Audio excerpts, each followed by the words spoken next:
Kuberan, directed by Sundar Das. മുതലാളിയുടെ ഇന്നത്തെ mood എങ്ങനെയാണോ ആവോ, കാത്തുകൊള്ളണേ. കുട്ടിക്കാലത്ത് ഇത്രയും പൂക്കൾ കൊണ്ട് നിറഞ്ഞ സ്ഥലത്ത് ഒരിക്കലെങ്കിലും ഒന്ന് നേരിൽ പോകണമെന്ന ആശ കൊതിപ്പിച്ച സിനിമ. അതെ, എവിടെ നോക്കിയാലും പൂക്കൾ, പക്ഷേ എല്ലാം വെറുമൊരു കടയിൽ നിന്ന് വാങ്ങിച്ച പ്ലാസ്റ്റിക് പൂക്കളാണെന്ന തിരിച്ചറിയൽ തച്ചുടച്ച കുട്ടിക്കാലാശകൾ. മനസ്സിലായില്ല? അതേമേ, ഈ സിനിമയ്ക്ക് വേണ്ടി ഒരു ഫുൾ പ്ലാസ്റ്റിക് ഷോപ്പ് വാടകയ്ക്കെടുത്തെന്ന് തോന്നുന്നു. ചെലവാക്കിയ കാശ് മുതലാക്കാൻ എല്ലാ സീനിലും പൂക്കൾ കൊണ്ട് നിറച്ച് പഠിച്ച പണി 18 പയറ്റിയിട്ടുണ്ട്. ഇതിൽ ഒരു സോങ് പോലും വെറുതെ വിടില്ല ഞാൻ. ഞങ്ങൾ ഈ കളി തുടങ്ങിയിട്ട് കുറേ കാലമായി. സിദ്ധാർത്ഥ് ഒരു പാവം കുടകുകാരൻ. നമസ്കാരം. ആളുകളെ ചിരിപ്പിക്കാൻ നിത്യേന വേഷം കിട്ടുന്ന വെയിറ്റ് സ്റ്റാച്ചു പെർഫോമൻസ് ചെയ്യുന്ന ആളുടെ പിറകിൽ നിന്ന് ആങ്ങി കാണിച്ചാൽ എങ്ങനെ കാണാനാടേ? എന്തോന്നിത്?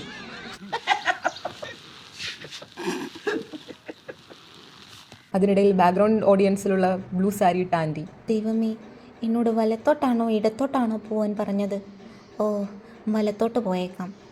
ഈശ്വര, തെറ്റി, എനിക്ക് ഇടത്തോട്ടാണല്ലോ പോവേണ്ടത്. ശരി, ഈ കൊച്ചിൻ്റെ കൂടെ പോയേക്കാം. അമ്മ ഉപേക്ഷിച്ച് കടന്നു കളഞ്ഞ മക്കളെ സ്വന്തം കുട്ടികളെപ്പോലെ പോറ്റുന്ന അവരുടെ സന്തോഷത്തിനായി അടുത്തുള്ള പാലസിൽ എല്ലാ മാസത്തിലും ഉടമ്പടി പ്രകാരം ഒരു ദിവസ കോടീശ്വരനായി ഒരു നിശ്ചിത തുക കൊടുത്ത് കൊച്ചു കൊച്ചു കാര്യങ്ങളിൽ സന്തോഷം കണ്ടെത്തുന്ന ഒരു ചെറുപ്പക്കാരൻ. വെയിറ്റ് മാൻ, ഒന്ന് ശ്രദ്ധിച്ചു നോക്കിയേ, ഇത് മറ്റേ നവനഗർ പാലസ് അല്ലേ? ഇത് ഊട്ടിയിലാണല്ലോ. ഓ, അപ്പോൾ കുടകനുമെല്ലാം കഥയിൽ മാത്രമേ ഉള്ളൂ. എല്ലാം ഊട്ടിയിൽ വെച്ച് കാര്യം കഴിച്ചല്ലേ കൊച്ചു കള്ള. ഈ സിനിമയിൽ പ്ലാസ്റ്റിക് പൂക്കൾക്കും കോളാമ്പിയും പുരാവസ്തുക്കൾക്കുമാണ് ക്യാരക്ടേഴ്സിനേക്കാൾ പ്രാധാന്യം. ഒരേ കോളാമ്പി എത്രയെന്ന് വെച്ച് യൂസ് ചെയ്യുമിടേ. 1 2 3 4. ലോകത്ത് ഏതവനാണ് ഈശ്വര സ്വന്തം വീട്ടിൽ ഫ്രിഡ്ജ്, അത് തൊടരുത്, ഇത് ഊതരുത് എന്നൊക്കെ എഴുതി പോസ്റ്റർ ഒട്ടിക്കുന്നത്? പാലസ് നോക്കി നടത്തുന്ന മാലക്കണ്ണുള്ള തെയ്യുണ്ണി. മോൾക്ക് ഓർമ്മയുണ്ടോ ഈ തെയ്യുണ്ണിയുടെ മുഖം? ഫുൾ ടൈം അല്ല, ഈവനിങ് 6 മുതൽ മോർണിംഗ് 6 വരെ. ആരാണ് മുത്തപ്പ ഈ മാലക്കണ്ണ് കണ്ടുപിടിച്ചത്? എന്തിനാണ് മുത്തപ്പ അത് എനിക്കിട്ട് എന്നെ സ്പോൺസർ ചെയ്തത്? മാലക്കണ്ണുള്ളവർക്ക് ലൈറ്റ് കുറവുള്ളിടത്തല്ലേ കാഴ്ച കുറയൂ? ഓ, മനസ്സിലായി. ഉറങ്ങുന്നവനെ എണീപ്പിക്കാം, ഉറക്കം നടിക്കുന്നവനെ ഉണർത്താൻ പറ്റില്ലല്ലോ മോനെ.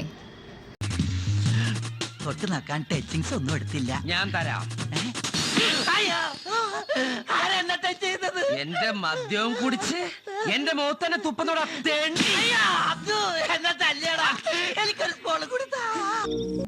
ആരോഗ്യമൊക്കെ നോക്കണേ.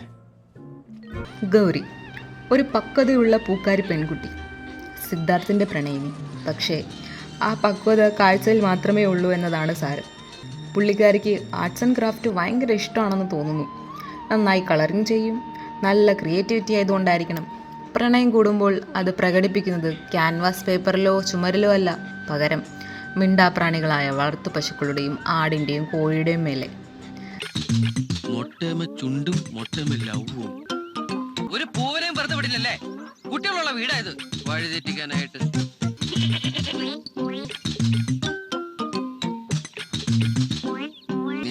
എഴുതിയും വരച്ചും മിണ്ടാപ്രാണികൾ ഇങ്ങനെ വഴിതെറ്റിക്കുക. എന്തൊരു കലാബോധം എൻ്റെ ദൈവമേ! ഇതൊന്നും ഒന്നുമല്ല മക്കളെ. ഇഷ്ടം കൂടുമ്പോൾ ഗൗരിക്ക് സിദ്ധാർത്ഥിൽ നിന്നും എപ്പോഴും ചോദിക്കുന്ന സമ്മാനം ചെവികടി.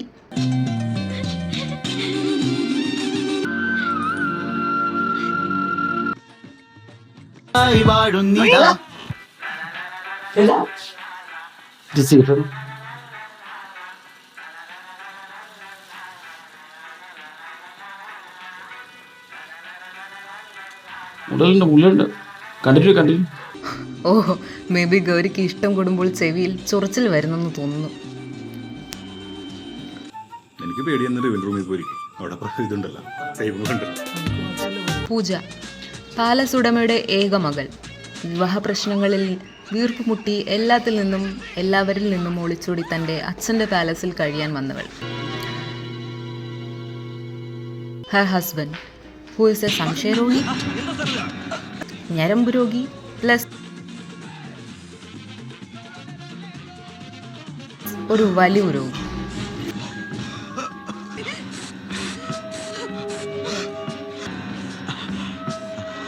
ഇക്കണക്കിന് പോയാൽ ഇവന് വലിവ് വരുമ്പോൾ അടുത്തുള്ള ആളെ വരെ വലിച്ചു കയറ്റുമെന്ന് തോന്നുന്നല്ലോ.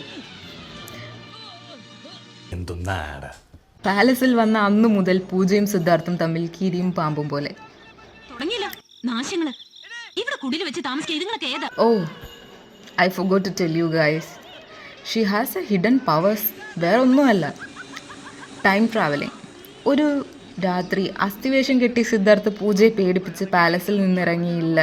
അതിനു മുൻപ് തന്നെ വെള്ളസാരി ഉടുത്ത് പൂജയും മേടും പാലസ് ഗാർഡനിൽ വന്ന് അവരെ പേടിപ്പിക്കുന്നു. ഈ സാരിയും ഗെറ്റപ്പും എല്ലാം ഇത്ര സ്പ്ലിറ്റ് സെക്കൻഡിൽ ചെയ്യണമെങ്കിൽ ടൈം ട്രാവൽ തന്നെയായിരിക്കും ഗൈസ്.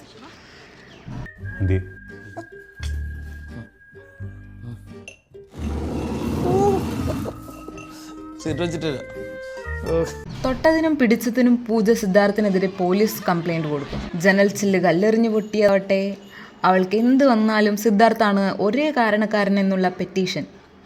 ബ്രോ, ഇത്തരം ചീള് കാര്യത്തിനെല്ലാം പോലീസ് കംപ്ലൈൻറ്റ് കൊടുക്കാൻ ഒരു മടിയുമില്ല. ബട്ട് സ്വന്തം ഭർത്താവിൽ നിന്നുള്ള ഫിസിക്കൽ അബ്യൂസ് ആൻഡ് വയലൻസിനെതിരെ കംപ്ലൈൻറ്റ് കൊടുക്കാൻ ബുദ്ധിയില്ല.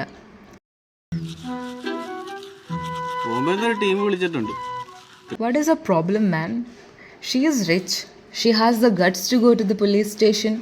Just go for a divorce, man. Simple as that. But no. Directors need more drama. Pooja is very adventurous.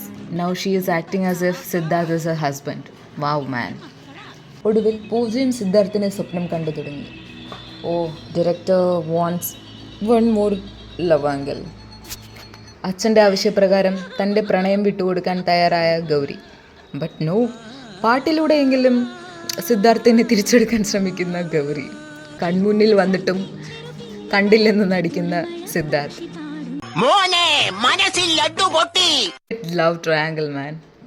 പക്ഷേ സിദ്ധാർത്ഥിൻ്റെ പ്രതീക്ഷ മാറ്റിമറിച്ച് ഗൗരിയുമായി ഒന്നിപ്പിച്ച് തൻ്റെ പാലസും സ്നേഹദാനമായി നൽകി ത്യാഗിയായി പൂജ മടങ്ങുന്നു.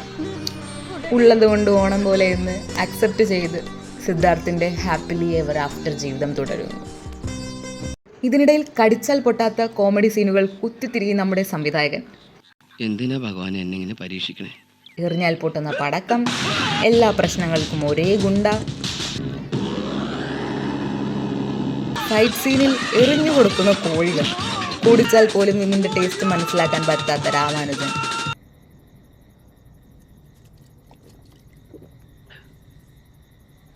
വീട്ടിൽ പോവാ. ഇതിൻ്റെ ഉത്തരങ്ങൾ കിട്ടാതെ അലയുന്ന ഞാനും.